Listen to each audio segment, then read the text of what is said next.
Okay. Hey, good evening, everybody. If I could just briefly say there are no planned fire alarms. Fire exits are at the rear and the front should one go off. Okay, we'll direct you. Thank you.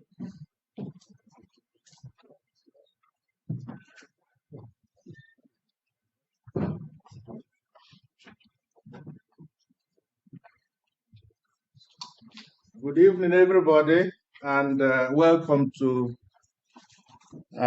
Professor Tan's inaugural lectures. I'm really delighted to see you all today. So, our Vice Chancellor, Professor McPower, Professor Keith George, our PVC for Research and Enterprise, Professor Laura Bishop, our PVC for Science. We are together in STEM. They're all here for this event. And Professor Jin Wang, our Associate Dean for Research in the faculty. Professor Tan, our really reason to be here today. Distinguished guest, Professor Tan's friends and family, and then ladies and gentlemen. It's a real honor and pleasure to welcome you to this inaugural lecture. This is the first in the series we are organizing for this academic year. An inaugural lecture is a very special occasion, and I want to make just 2 points before I come back to Professor Tan. First, an inaugural lecture is to inaugurate a chair, a professor in a given field. It is the beginning of the tenure, although he started in 2020.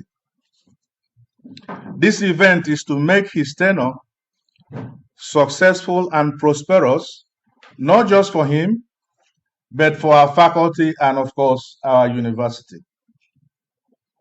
It is significant because it's a point at which we start planning for the future so that your tenure will be successful as we go forward. So, as I said, is to mark the success of the holder and to mark the success of his tenure for our university and, of course, for the faculty. Secondly, an inaugural lecture is important because it provides the platform for Professor Tan to showcase his areas of expertise. So we celebrate him today.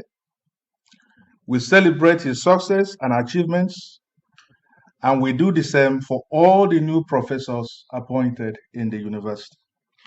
So Professor Tan, congratulations.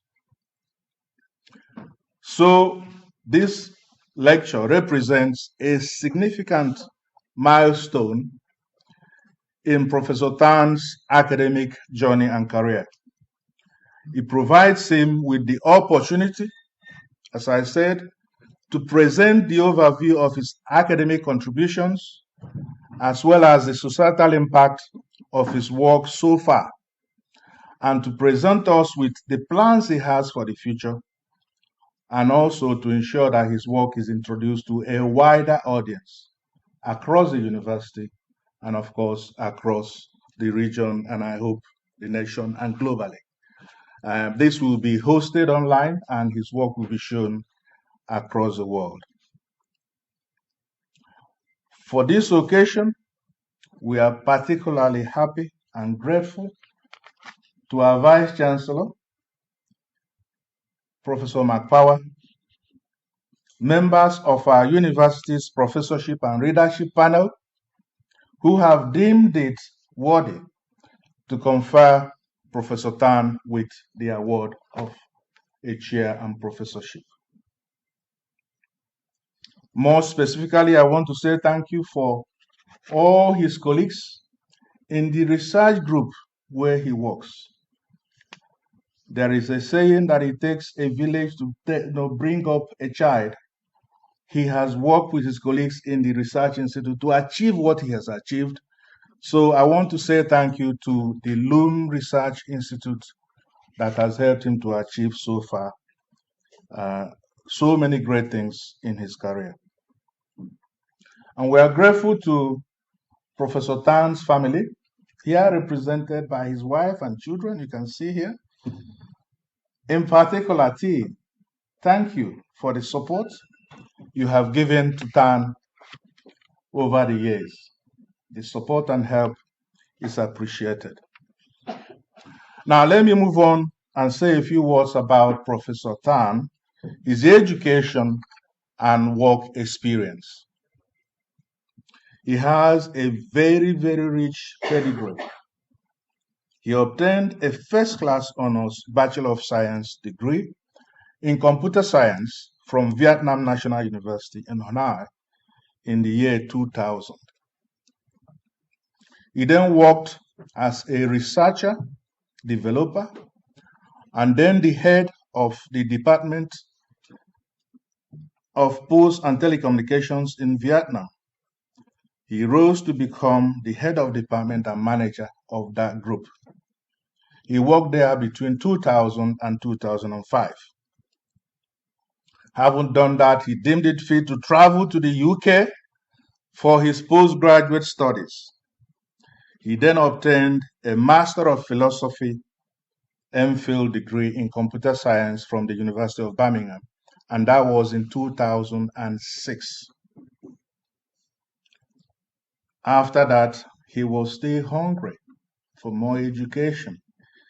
So he proceeded to register for a PhD with the same university, and he finished in record time and obtained his PhD in the year 2010, and that was in computer science, and his work was on continuous dynamic optimization using evolutionary algorithms. You will be hearing more about that today as he gives his talk. In terms of his work experience, he worked as a research fellow with the University of Birmingham on an EPSRC project from January 2011 to May 2011.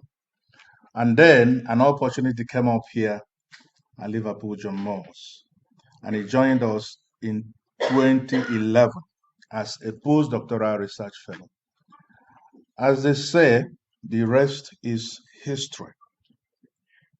He was appointed to a senior lecturer role in the School of Engineering in 2013.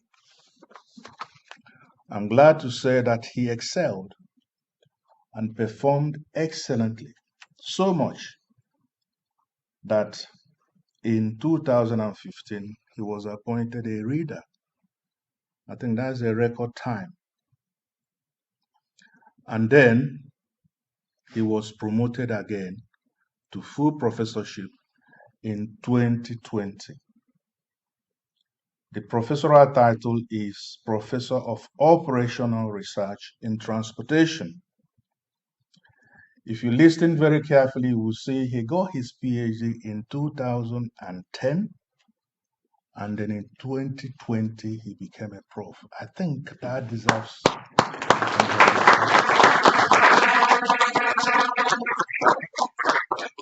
As I said, we are here to celebrate him, to wish him well, to wish him every success for himself, for our faculty, and of course the university.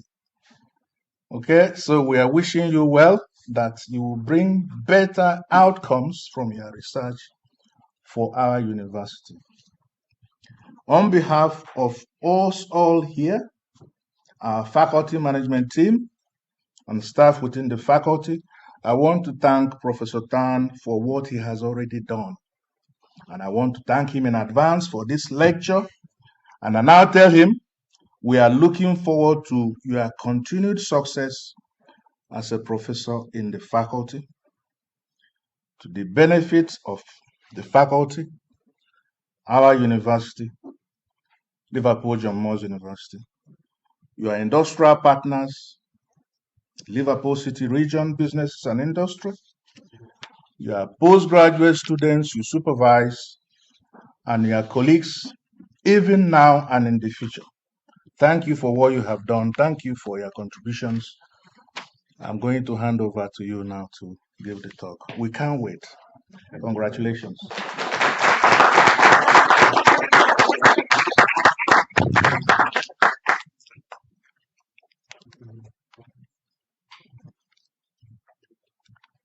So thank you so much, Professor Aguirre, for I think it's a very supportive introduction.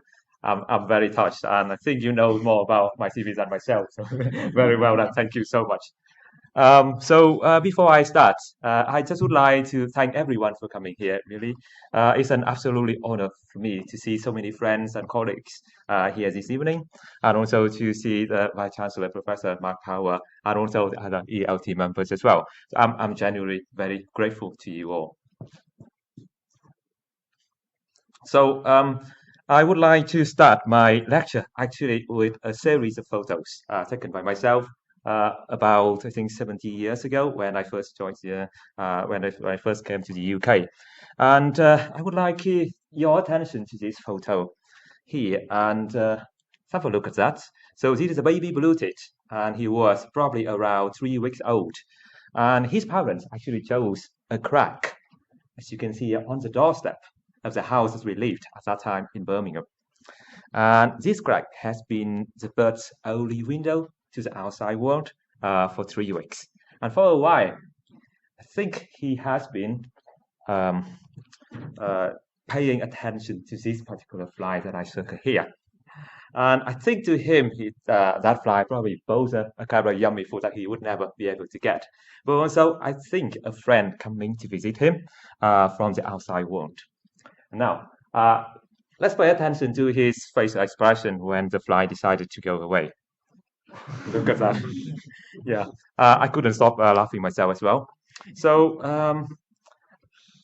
so the blue-tit has been there for 3 weeks, and now he decided that is enough. Enough is enough. I'm going out. I will fly out. I will chase that naughty fly, and I will explore the world. So out he went. Look right, look left, take a deep breath, spread his wings, and off he flew. But where was this baby bird going? What would happen to him? And would he survive? I'm going to tell you about this rest of this journey at the end of my lecture. Hopefully by that time I have not made you fall asleep. So the reason why I would like to tell you about this story is just because 3 reasons really. First of all, the moment the bird flew off from the nest actually was the time that I started my PhD. So really that the starting point of this bird was also the starting point of myself, of my proper research career in the UK. And second, for these birds here, I have learned so much from them. And actually, through learning from them, I actually have been able to apply so many things to my research. Which I'm gonna hopefully be able to show you some examples of that.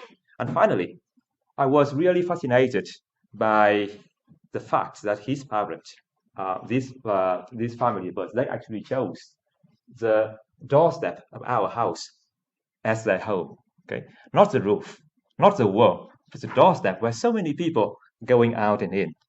So I think this shows me how incredibly intertwined ourselves, human and nature, and also it shows that nature could always find a way, and it also shows us that nature and human could actually live together in harmony. Right. Okay. So you saw my title is Back to Nature, Nature Inspired Optimisation. So that really is a central theme of my research career at LGMU, and really to learn from nature and then try to help the society to do our things in a better way, and also try to make things more sustainable for our society and for nature and for environment.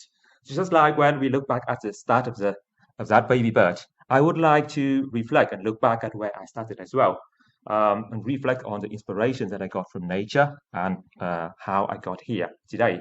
So if you could please bear with me, that's probably just a couple of minutes, and then we'll look back and then I will get on to my current research.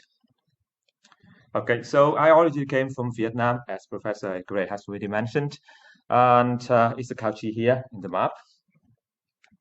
You can see I actually have two laser pointers that I can point to two screens at the same time. So I'm not working very well on that. I'm trying. Anyway, so and I was from Hanoi, okay, with the capital.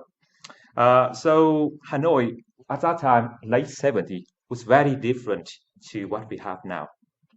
So Hanoi at that time was much poorer, but also was much cleaner and much closer to nature. And that was the Hanoi that had lots of lakes, rivers, swamps. And where I grew up, actually, which is next to swamps, you can see here. Unfortunately, I didn't have any photos because camera at that time was very expensive and we didn't have access to any camera or photographer at that time. However, I have the next best thing. And that's a drawing from my daughter, Emily, here. So I think what she drew, I think it actually reflects exactly what I wanted to tell people about Hanoi at that time. There is only one tiny thing that is not right, Emily, and that is me. I'm sure I wasn't that handsome, so so you're really flattering me. So thank you very much, Emily.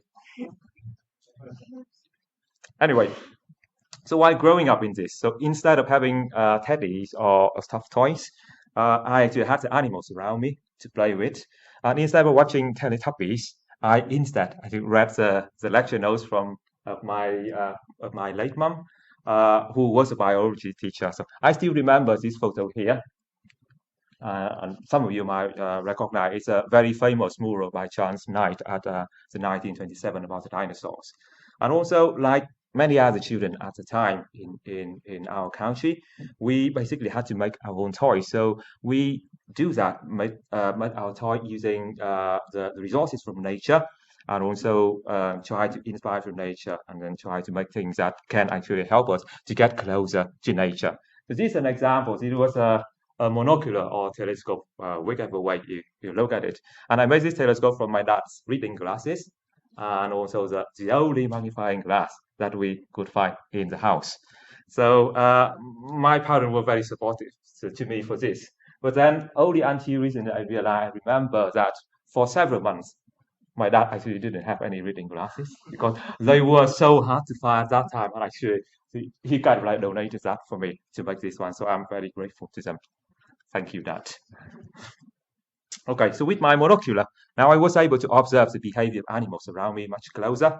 And for example, seeing like this here, this a giant green cricket, and then where I was able to see how it forage. And then that actually have a significant impact on my research in the future, which I'm gonna mention about later.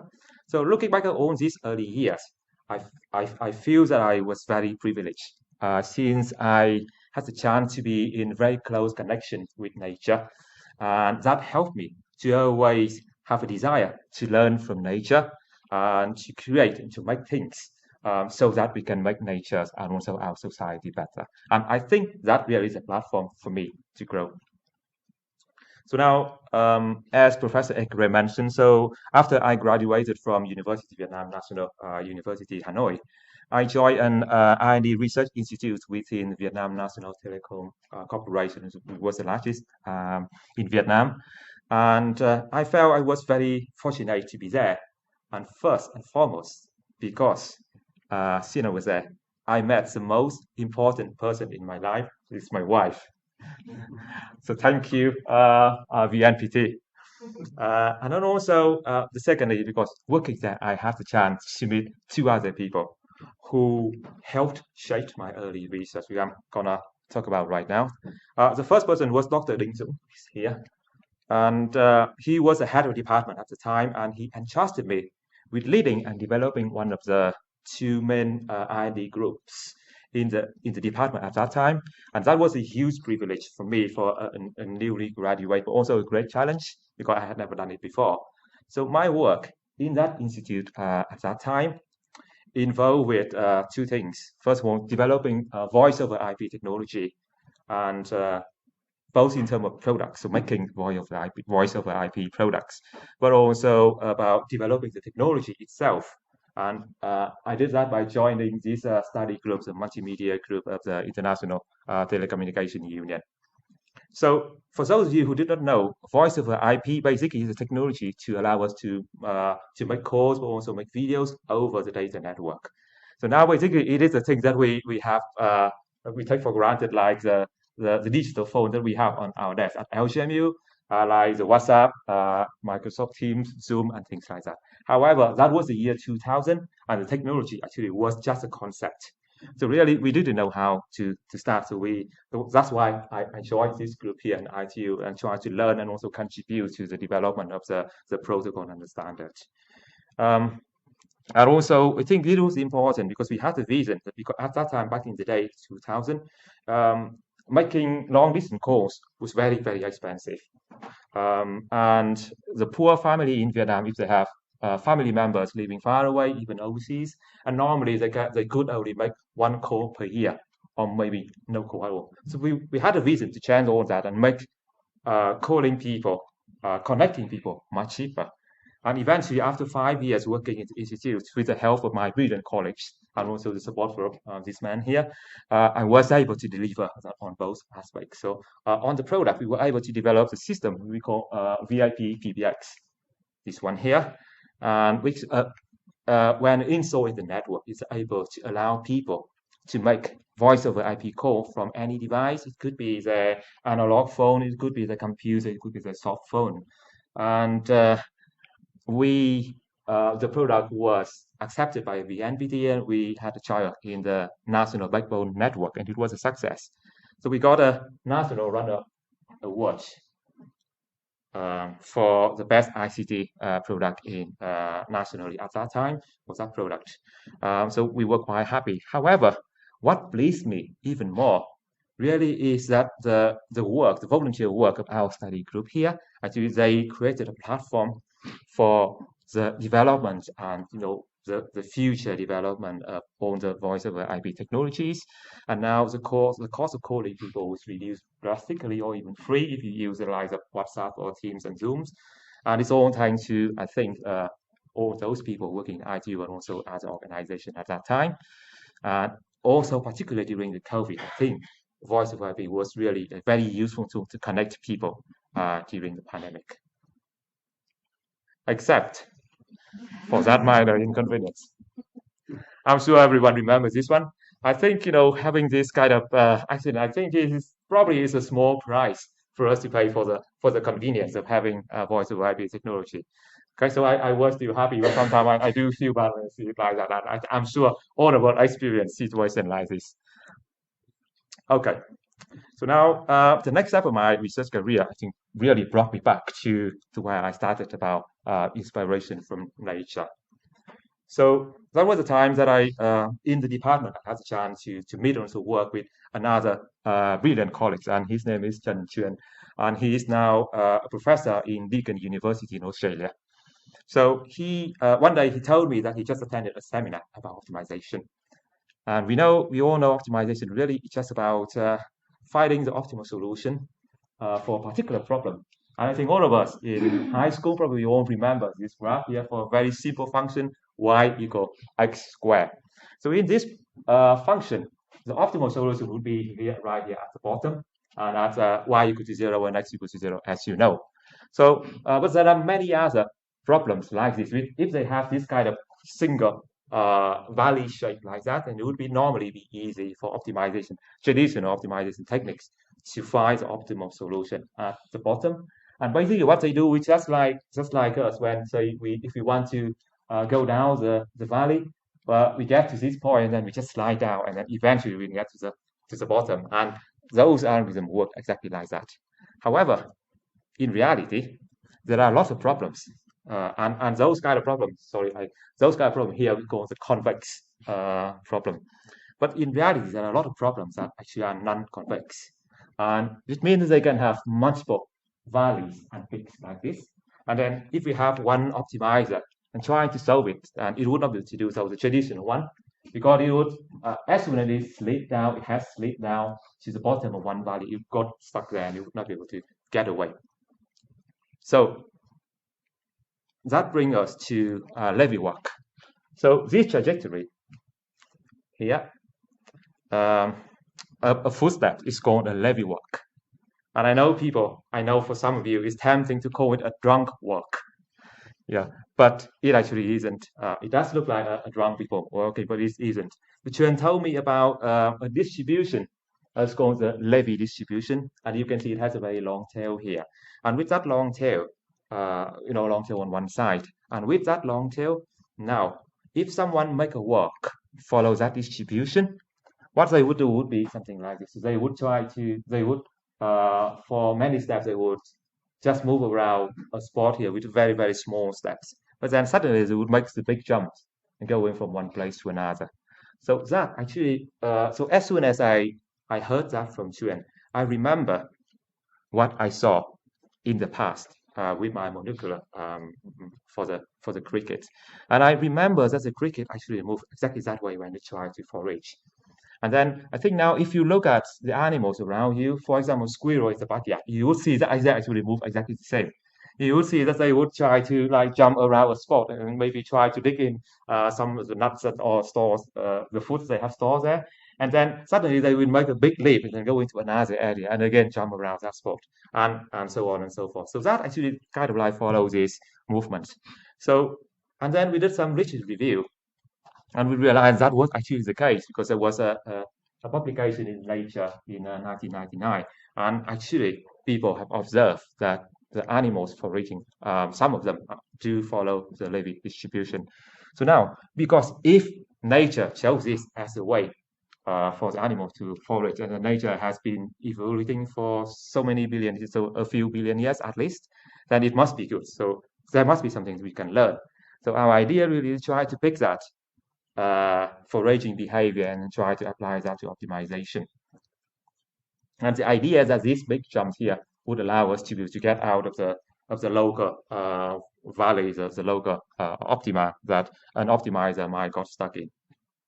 So okay, so no one has done it before, so we went on and developed a set of algorithms. We call it Levy fly optimization algorithm, and we published this in a national conference in 2004. So now I would like to illustrate how our Levy fly optimization algorithm work. And to do that, first of all, I would need to get in some of the favorite characters from the books of Harry and Emily. That's the mouse here and the gruffalo as well.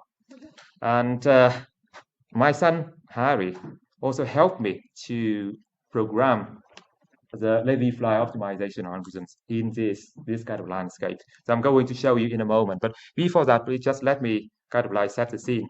So let's imagine that we have the mouse here. It lives in this very big valley with lots of smaller valleys and peaks like this. Okay, and then the mouse is hungry and he needs to find the nut, and the nut is somehow hidden right at the bottom of the big valley. But the mouse didn't know that because he couldn't see it because his viewpoint was blocked by all of the peaks that we have here. Okay, so now the mouse needs to find the nuts, and he needs to find it quick because the gruffalo is lurking around, and then the gruffalo could catch the mouse. So the only thing that the mouse could do would be to do what it has been doing all the time, which is try to forage following the Levy fly distribution. And so I'm going to show you the simulation by Harry, and hopefully we will see whether Levy fly optimization would be able to help the mouse to find the nut.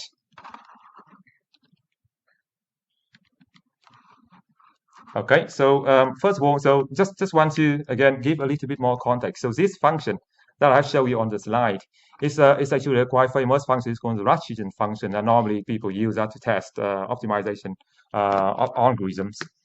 And if you zoom in, you will be able to see that actually there are more peaks than is shown here. Somehow I just cannot zoom, so just forgive me. But actually it has thousands and thousands more valleys and peaks. It's smaller. We cannot see here because the resolution of the plot is not very high. However, let's assume that we are the owl in the gruffalo story. And so we can fly above, we have the bird eye view. So we are going to look at this landscape from above. So the nut would be somewhere here, but the mouse would not know that. So now let's try to see how this would work. Okay, so we have the nut here. I just magnified it. It's very tiny, but I magnify it so that everyone can see it. And now let's say we start with one mouse. Okay, so you can see the mouse starting as that. So before we move further, I just want to explain a little bit regarding the behavior of the mouse. So it will start randomly from any place here initially, and that would be the green point here. And then each day it will make a number of moves. As you can see here, we follow the Levy fly distributions, and it will stop at the red point here. With the point that it stopped would be the red point here, and it should be able to find the best solution, which is in yellow. But I think yellow is the wrong choice of color because I couldn't see it somewhere here. But it is somewhere here. There's a yellow dot that the mouse has found. Okay, so that's for the first day, and then the mouse would remember the best spot that it has found, the yellow spot, and then the next day it will start from that point. Okay, and then it will continue like that. So now let's see how long it's going to take for the mouse to be able to find the nut. Okay, you can see that is now we can see the yellow dot now. The direction of movement totally random. So that's why you can see the mouse might actually kind of like moving away from the nut. It doesn't really matter as long as it's able to find a yellow spot that is better, then it will move there. And you can see it's quite quickly it has found the nut. Oh dear, run mouse run. Okay, so that is for just one mouse. So we can also improve it further. So if we have like in reality, so you can have a group of mice, and they could work together in a way that they work independent. However, the different mice probably would know which mice actually has got the best food, and then they would try to follow that mice and then try to get to that area. So that is what we're trying to do. We try to simulate that as well. So now you can see there's a lot of mice running around. Hopefully they will be able to find the nut quicker. And you can see quite a lot of them try to circle around the nuts already. But this is the random process. So yeah, it starts now. Okay, and again, there comes a gruffalo. Okay, so this simulation was done by my son Harry. So very well done, Harry, and thank you very much for helping me out. My simulation would not look that nice, so very well done. Okay, so going back to the problem here, let's move to the next one. So that was our first optimization algorithm. And at that time, no one actually has used Levy fly for optimization. So we, in fact, were the first to prove that this foraging behavior actually, from nature, actually could indeed be quite useful for optimization. So the Levy fly algorithm has proved to be very useful in that toy problem of Harry. But I want to see how it's going to be in a real-world problem. And I wanted to solve a problem myself, applying that Levy fly optimization myself to a real-world problem. And the opportunity did come eventually, but that was 13 years later when I was at LCMU. Okay, so I'm going to talk about that. So at that time, together with one of my PhD students, Ran Wang, who is now Dr. Ran Wang, I was working with pupils, especially at that time, Gary Pakistan, who is a deputy COO of few ports, and also a few other ports overseas as well. And one of the problems that we discussed and tried to solve was the bird allocation problem. So let me explain first what is the bird allocation. So what we are seeing here actually is part of Liverpool, and we are looking at an area in Liverpool where we have two container terminals, Liverpool 2 here, and the old Liverpool terminal here as well with two docks. This one a Glaston dock for biomass, and this one is a Royal Seaford dock.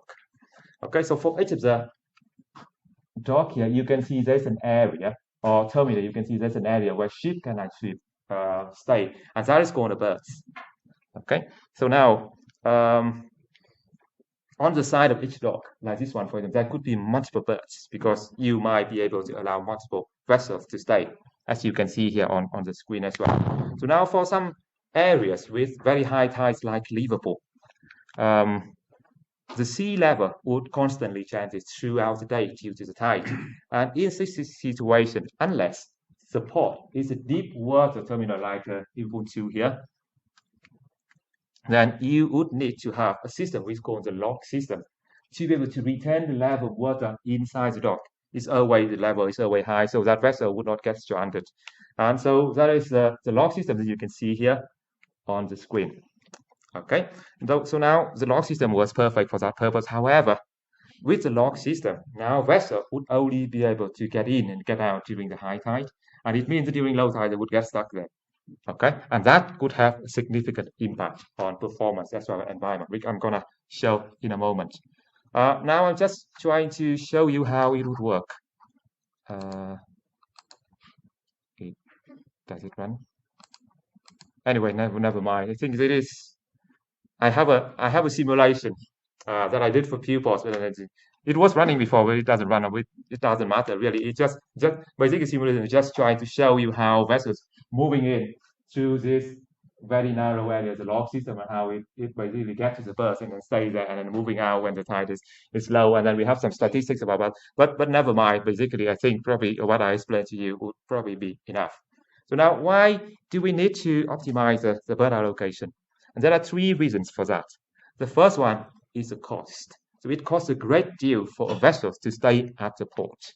For an average container ship like the one that normally visits Port of Liverpool, it would roughly cost $40,000 a day for the ship to stay at the berth, according to this research. And the second reason is time. And previous research shows that most of the delays for vessel schedule actually come from the time that the vessel actually stay at the berth. So again, the more the vessel stay at the berth, the more delayed it's going to be. And finally, and to me, the most important is the environmental impact. So a ship, when it stay at the berth, even though the main engine might have been switched off, it still need to keep the auxiliary engine to run for electricity and things like that. And that will still release a huge amount of emissions, as you can see here.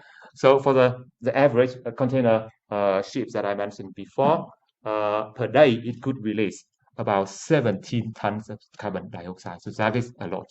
So the less time that we can help the vessel to stay in the berth, the better in terms of cost, in terms of time, and environment. So that's why we need to optimize allocation of the berths to vessel. So how to allocate berths to vessels then? So let's look at this very simple problem with just 3 ships and 2 berths. So now here, we need to deal with 2 things. First of all, we need to identify which orders of the ships we are going to allow to get to the port. And secondly, once we have got an order, we need to identify which berths the ship is going to visit. Okay, does that sound simple enough, right? So how can we find an optimal allocation? So for this particular very simple problem, there are only 8 different combinations. So it would be easy now. We just need to list them out and then basically choose the one that with the smallest cost. And also here we're looking at a very naive case where basically any ship can go to any berth. In reality, it's not like that. It depends on the type of ship, depends on the length, depends on the draft, depends on the tide, and also priority of the schedule. There will be a lot of different factors that affect whether a ship can actually visit a berth. But we are not going to talk about that. Let's just talk about this very simple case. So 8 years, that's okay. We can actually do that. But now, let's look at the situation at, say, Port of Liverpool. We have 9 berths in total around these 2 terminals and 2 docks. And then this diagram here shows you the number of possible solutions when the number of ships arriving the port on the same day would increase. So you can see if we increase the number of ships to only 5, we already have 7 million possible solutions. And then if we increase it just by 3 more, and then we would have 1.7 trillion possible solutions. So really, it is something that is extraordinarily large that we would not be able to list them out and then just choose one, what is the right one. But that 8 vessels is still very small as for a port like Liverpool. And they normally have like about 15 to 20 different vessels visiting that area alone. So now let's put things in perspective and more realistic. So if we have 12 ships visit in a day, the total number of solutions would be 18 times the grains of sand on Earth. And that, I think, is a lot. Then if you just increase the number of ships just by 1, then now the number of possible solutions would be 1.6 times the total number of stars in the universe. Okay, and if that is not large enough for you, let's look at this guy with 21 ships, which is the last time that I checked on the marine traffic and then see how many vessels visiting the Port of Liverpool. So 21 in a day. And so for this situation, now, assume that we are very fast. We can find a solution within just 1 second, right? Now, in order for us to be able to list all of the solutions, we would need 13 million trillion times the age of the universe, which is 13.8 billion years. by the way, to be able to list on the solution. This is extraordinarily large, and it shows the need to have an optimization algorithm rather than doing that kind of exhaust search.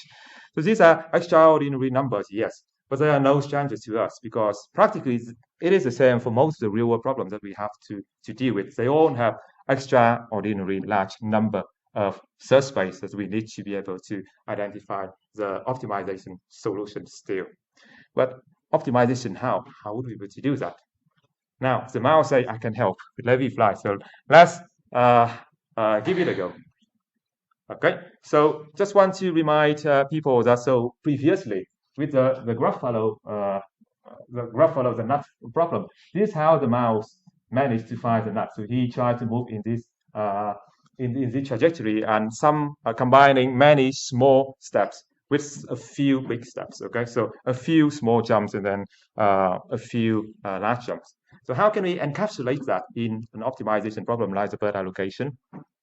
We could do that. So let me illustrate it very quickly. So assume that we have 5 ships coming in, we only have 1 bus. Okay, so this problem then we use to basically just try to identify the right order for the ships. So now a small jump in this case probably would be just like this. So you can keep most of the order of the ship, but you just swap between ship 4 and ship 3, or something like that. Now a big jump could be something like you basically swap all of the you basically reshuffle all of the orders all over. So the solution would have totally different order. So by doing this kind of thing and then try to just memorize the best solution and perhaps try to interact to have some interact between the different different searches, and we should be able to optimize the problem. And we did. So Ran and I, we apply this to many different test cases and many based on real data from real ports, including our port partners, which I'm not allowed to show. But this slide here shows the result for the data from Gioia Tauro, which is Italy's busiest container port, and also one of the busiest in Europe. You can see the algorithm performed pretty well, significantly better than the commercial software. And more importantly, you can see here, it managed to reduce the vessel waiting time up to 29%. So I think that is significant because that means it would be a big reduction in cost as well as emissions. Okay, so we have talked about learning from foraging can help with optimization. Now I would like to very quickly give another example how we can learn from natural evolution. So after Levy flight, as Professor Ekela mentioned, so I left Vietnam for the UK to study in University of Birmingham. And I joined a world-leading group in natural computation and under the supervision of Professor Xin Yao here.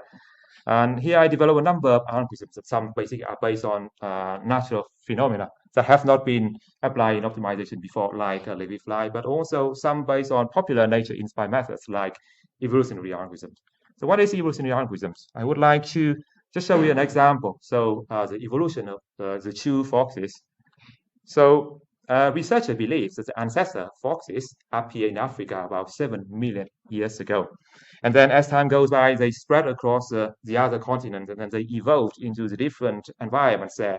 And then so we have, for example, the Arctic fox here. They have evolved so that they can have the white fur during the winter season. We have the Phoenix fox in North Africa with very big ear, allow it to dissipate heat as well to be able to hear much better. And then we have the red fox, basically almost everywhere in the Northern Hemisphere, including the UK. So now you might ask me, what is the evolution advantage of the red fox? It's red, right? You can see it from very far away. You can spot it straight away. The interesting thing is that so the fox has evolved so that its fur is orange or redly orange, not for us, not for human, but for its predator and also prey. So those prey and predators of the foxes, they actually are color blind.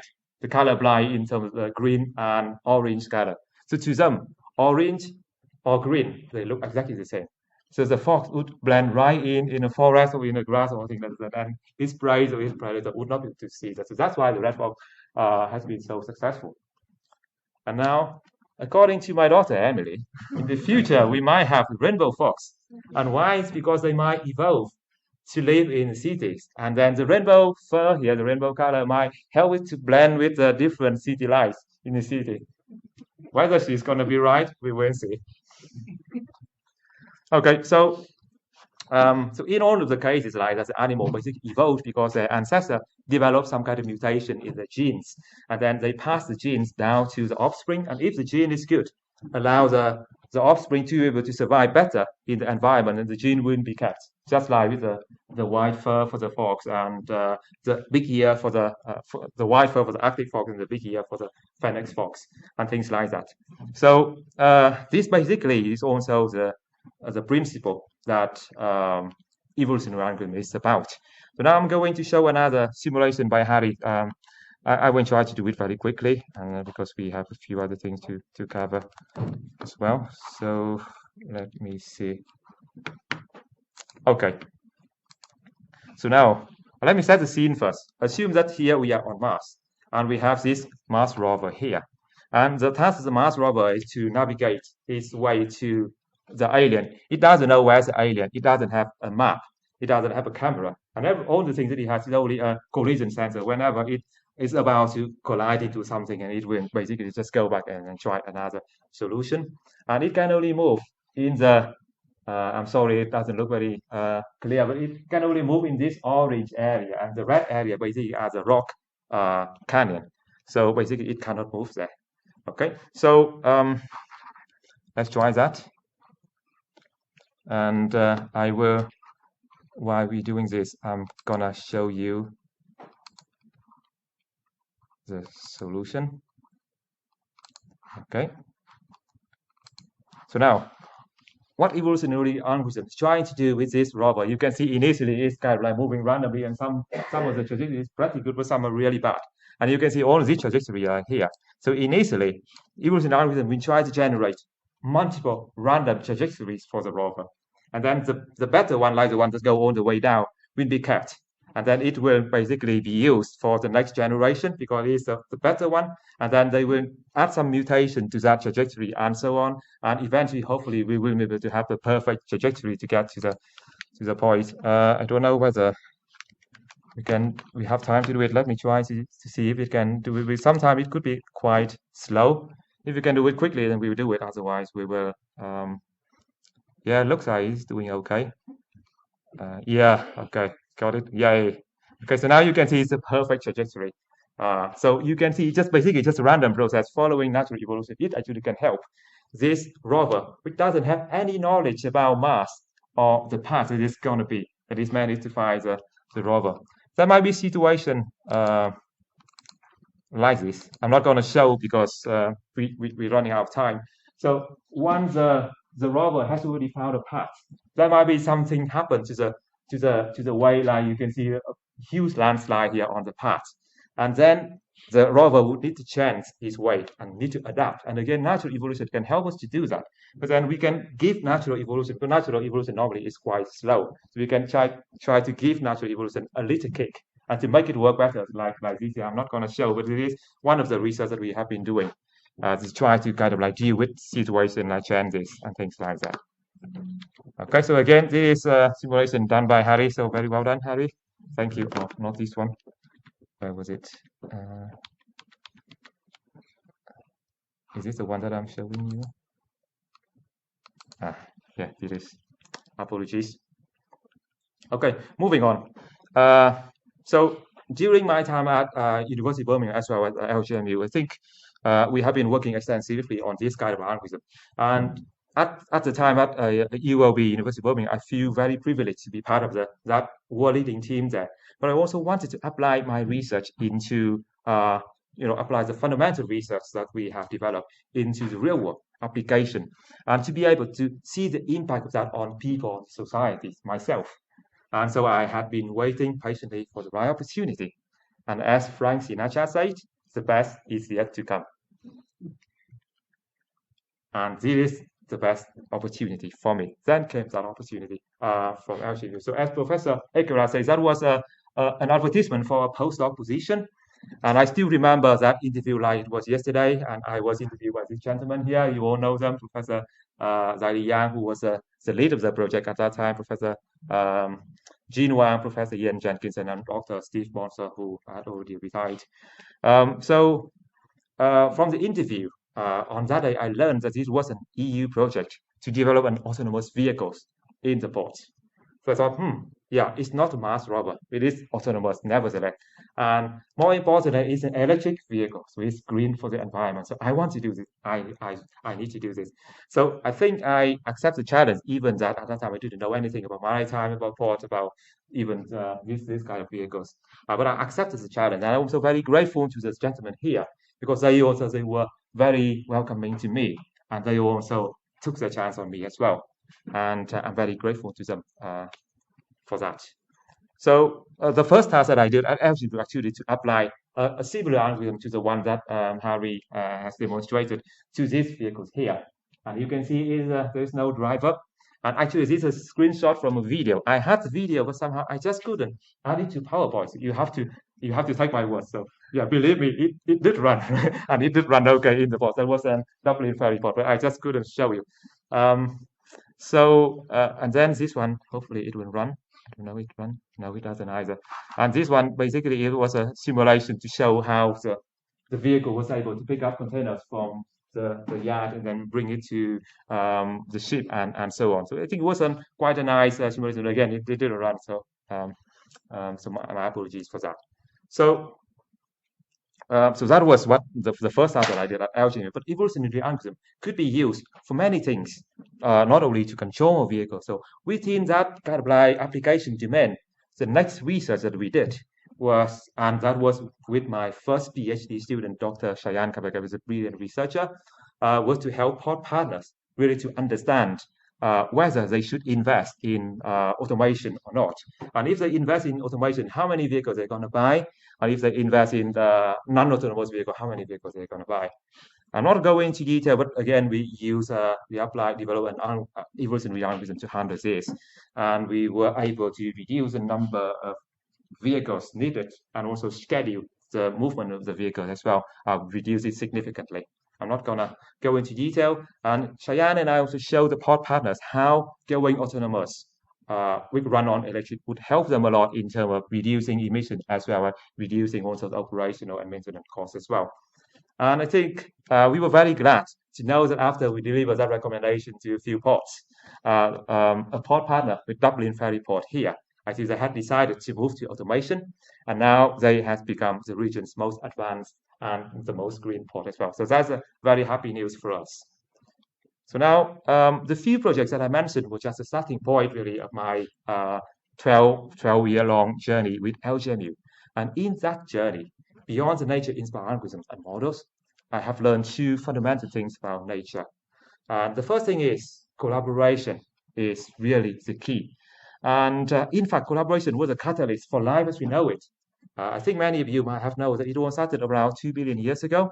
And when two single-cell organisms, one bacteria and another single-cell organism called mitochondria, and they basically made and decided to collaborate. When I say decided, actually one tried to eat the other and it succeeded. So that's what happened. But that accident, actually, the one that got eaten actually didn't, according to researchers, not my research, of course. According to that one, actually didn't die, but it actually it thrived within the other cell. And mitochondria is very important because it's able to use oxygen and was able to change the food into the energy, which is the things is needed for complex life.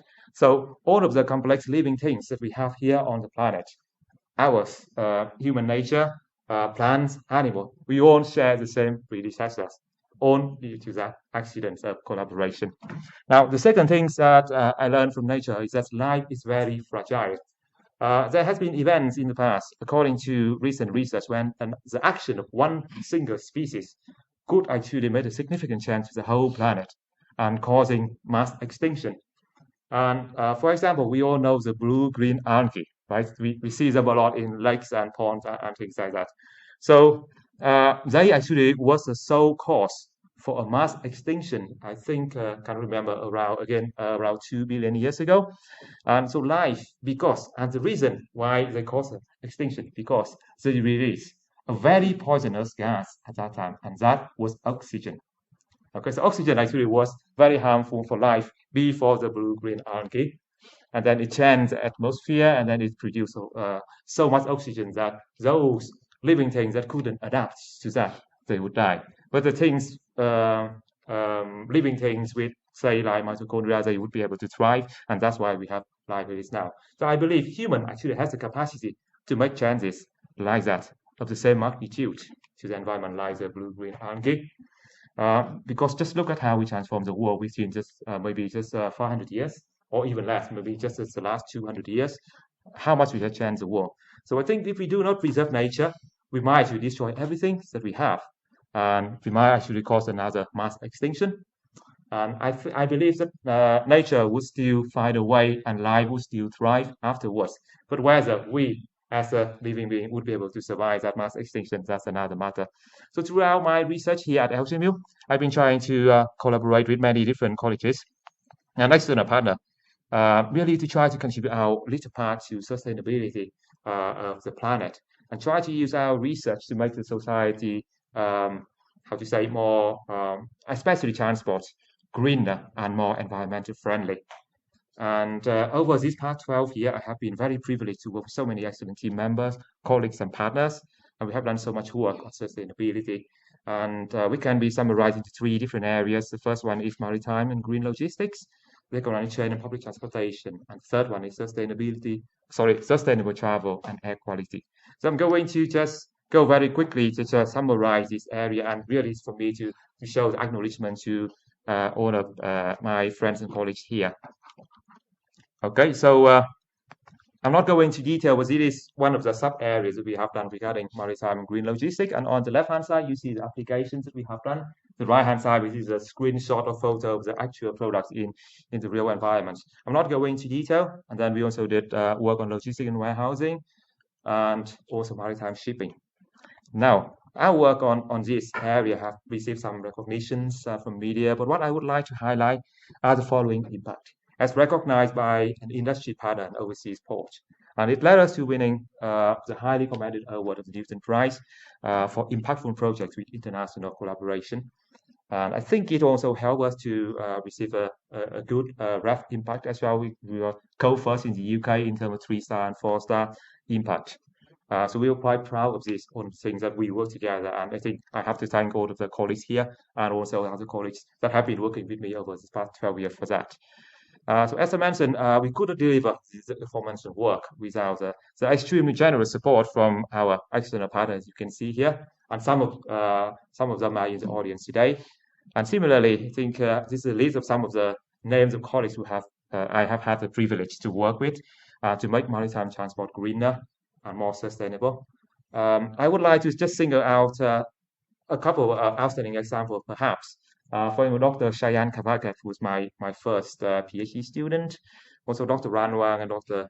Shali Little, my brilliant postdocs, and Professor Zaili Yang, Professor Jin Wang. I think they are my first manager and then my current manager.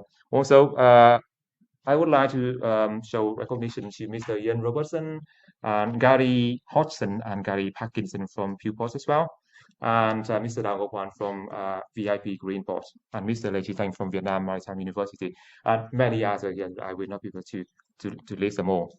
The second area is rail, metro, public transportation. And again, this slide just shows on the left the products that we have developed, and on the right, really just a screenshot of photos of how this product has been used in the real world. So like with other areas, we have generated a lot of publicity with these products, but I would like to highlight just a few photos. Now, the first one I want to show is this one here.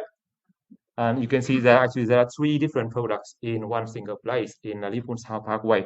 And these are 2 station screens powered by nature-inspired algorithms to allow them to be able to predict delays and also provide disruptive information better than the existing industry system. That's why Material colleagues, Chris here, allow us to actually install them there. And also we have up here is a passenger count as well, and allowed us to inform Material with useful information regarding passenger flow, and so that they can actually improve their operations. Now, the other 2 photos linked to that on the left here. they basically show the process of how we install these three products. And I mention it because it was hard work. It took us 2 whole nights from midnight until 5 a.m. and the four of us, Samantha Gibbons, New Cook, Ahmed Maki, who is here, I think, and myself. And it was a bitterly cold autumn night, just like today. And then the three of them, they had to be there and then to make sure that everything was installed okay. So it was hard work, but I can tell you it was even harder to just stay awake because there was no coffee shop on site.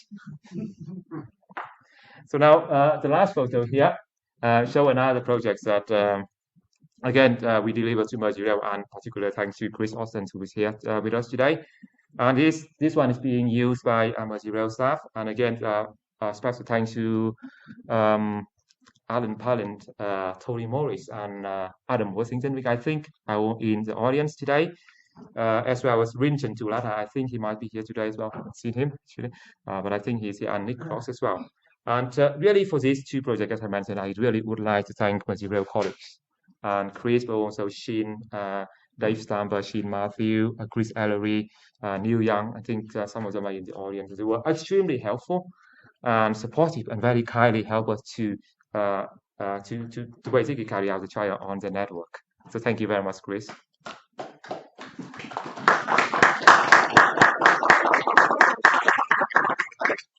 And we are very, like with the other areas, we are very privileged to work with all these partners here to make the real difference to the rail industry. And this slide again shows some of the representative colleagues that have been helping me to apply nature-inspired research to the rail environment. I think something went wrong because I think it should be full here. I don't know what happened, so my apologies. But I just want to, I think we're running out of time. I just want to highlight Dr. Igor De Plano. And he really was the one, together with my postdoc, Dr. Lerto, have been working with me from the beginning to set the foundation for all our rail research. And all the other colleagues I have just mentioned as well. The last area is active and sustainable travel and air quality. And again, on the left, you see the product, and on the right, basically how they're working in reality. And again, here the media publicity of the products in this area. Just want to pick a few examples of the products themselves. To the left here, you can see these are the a couple of air quality and weather sensors. And some of these sensors were powered again by nature-inspired techniques. And these sensors were linked to an algorithm dashboard that has been used by over 60 local authority users. As the next photo represented research done in partnership with DFT. And here again, we use another nature-inspired method, artificial neural network, and then try to detect potholes for cyclists just using the mobile app, using the data from the mobile app. And then the data can be sent back to local authority for maintenance. And then the next one here is you can see some of our air quality sensor, and we basically doing a co-location. Oh, by the way, before that, I almost forgot. Here, very small, here you can see also the mobile air quality sensor as well. And we can basically carry them around, and we actually install them in some of the high schools in the Liverpool City region. And thanks to Lee Davies, who I think is here today as well. Haven't seen her, but I think she is here today, and she helped us a lot with that. And then with this so here we have our air quality sensors and co-located with the DEFRA air quality station with all the tanks from the Sefton Council. I think Becky is here. And Greg Martin, I don't know whether he managed to make it. And some of these air quality sensors will also be installed, hopefully in a couple of days, in Liverpool Royal Hospital as well. And I think some of the colleagues of Liverpool Royal, I can see Stewart and also Nicola there as well. So thank you very much for your support on this as well. And finally, I think the last one I want to show is this smart green journey app that Professor Akre mentioned before. So this one is an app that we developed to encourage more people to do active travel. And it was adopted by the Metro Mail Active Travel Campaign. And thanks to the support from John Smith, Barbara Wade, and Ryan Oakes from the T8. Hopefully you can see some of the faces of them here as well. So we're incredibly fortunate to have the opportunity to work with so many partners in all of these areas. So these are our local authority partners. But then these are also many other partners that have been supporting us in sustainable travel and air quality. And sustainable travel and equity is really an area that I think helped me to bring so many people together. And I needed more than 2 pages, as you can see here, to list all of the people. So special mention probably would go to Diane Fitch and Dr. Igor Lepelano again, because they were the one, again, working with me and creating some of the major programs. Also Neil Cook, Adam Whittington, and Amanda Wilson. I think both of them are here today as well. And so without the support from all these people, especially colleagues from the CA and Airways, and also some are in the room, we would never be able to be where we are now. So in the final few slides, I know I'm running out of time, my apologies. I just want to talk a little bit about leadership and mentorship in Evolutionary. And again, I will try to reflect that with what I learned from nature. First, I would like to say that I feel incredibly lucky to have 3 unbelievable mentors who have been there for me since the first time I have been to Evolutionary. And the reason why they have been there from the first time I've been to, because they were my job interviewers. Okay, so they are, I think the first one is Professor Zai Yang, who was my first manager and who supported me with the first PhD students, really the platform for me to grow. And the second mentor is Professor Ian Jenkinson, and at the time he was the head of School of Engineering. And just like the current head, Dr. Christian Matthews, who is here in the audience, Ian showed great understanding and support to help me to carry out my research and to navigate through my heavy workload.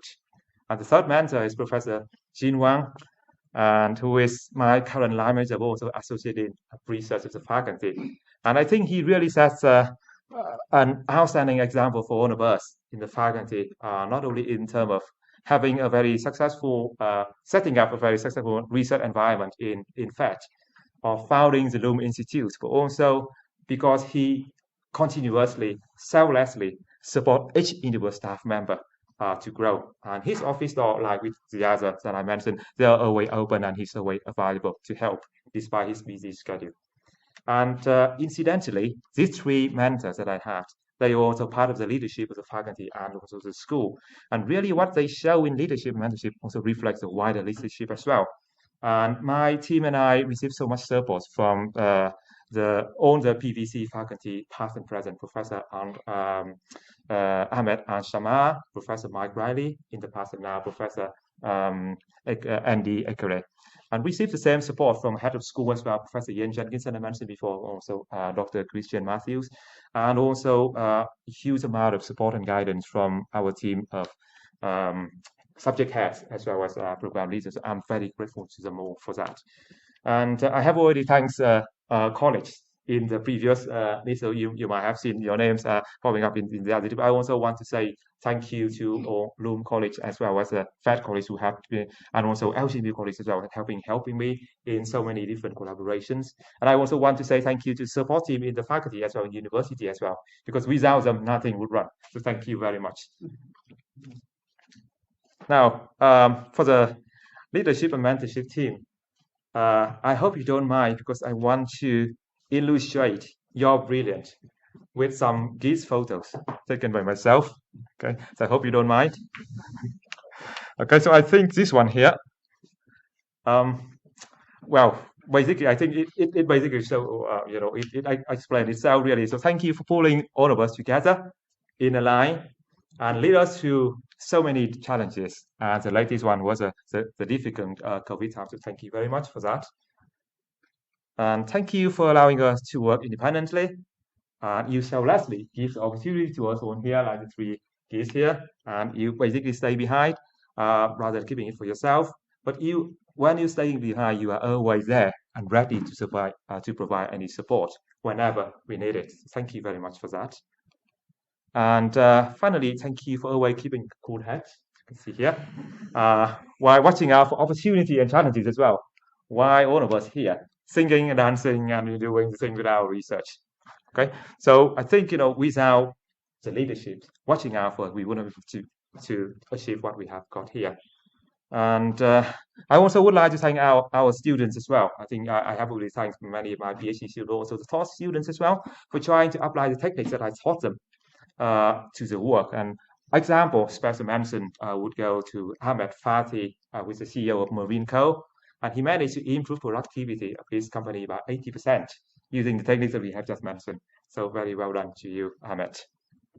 And the final thanks for me have to go to my family, my late mum, my late dad, my late eldest brother, and my second brother.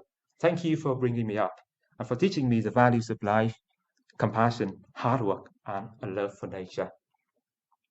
And then my next thank is to my small family. They're here, my wife and my kids, and this is really means everything to me. They mean everything to me. And here are my two children in the costume of their dream jobs. So Harry, in a scientist costume, you are brilliant. I think to me you are already a scientist, but also a naturalist. Please just keep it up, and your dream of being a proper scientist will come true. And Emily, you're dreaming of being an astronaut. I think that's a really high bar. But if you keep working hard, one day you will be able to get there. Perhaps you could consider being a scientist astronaut, right? And my final thank is to my wife, Dr. Trung Than Nguyen, and she who is also a scientist herself. And I think there is a saying goes that behind every successful man, there stands a woman. So you are that woman. You are the wings beneath my wings. But you are also an incredibly successful scientist and an inspiration to us all, to myself and to Harry and Emily as well. And thank you for putting up with me, including those late nights, trying to prepare for those proposals that never got funded. It will still happen, I'm afraid. And thank you for looking after the kids and when I'm busy with university commitment, sometimes going away for conferences and things like that. Thank you, Ed, for everything.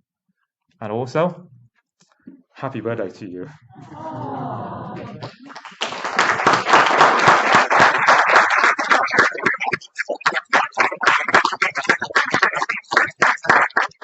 Thank you so much, everyone. Just one final thing before I finish. I promised that to show you the rest of the blue teeth journey. So here it is. I will try to go quickly. So the blue teeth flew out, and suddenly he felt so small and so lonely and so scared in this big strange where you can see the look of his face. But this doesn't last long because his parent would come with love, with food, and with guidance. And not only one parent, 2 parents came along. And gradually, the baby bird would grow strong.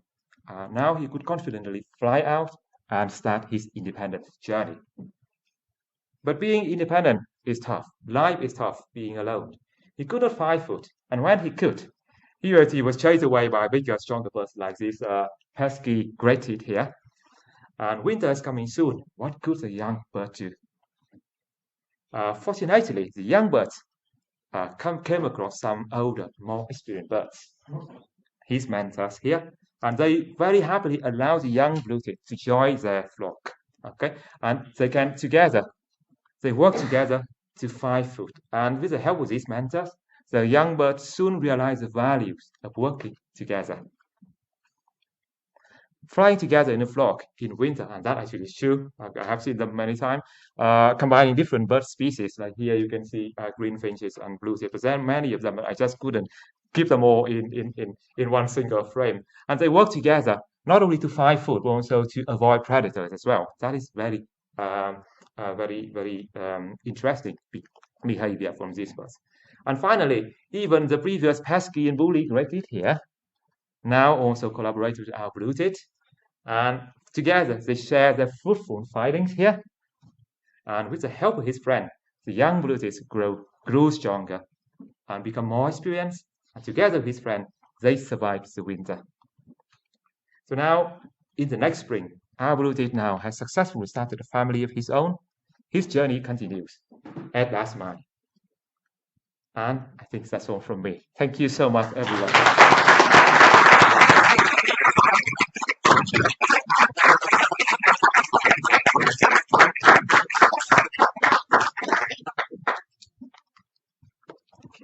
Thank you very much, Professor Tan. Thank you for, I think what we'd all agree was a very engaging lecture. Thank you. It's the first time I've ever heard academic colleagues described as geese, but I'll bear that one in mind for the future. My apologies. I think, but what this evening does demonstrate actually that we are amongst a community of absolutely exceptional academic colleagues not just you, but colleagues in the room. And can I just ask everyone to give ourselves a round of applause for what is a wonderful academic community.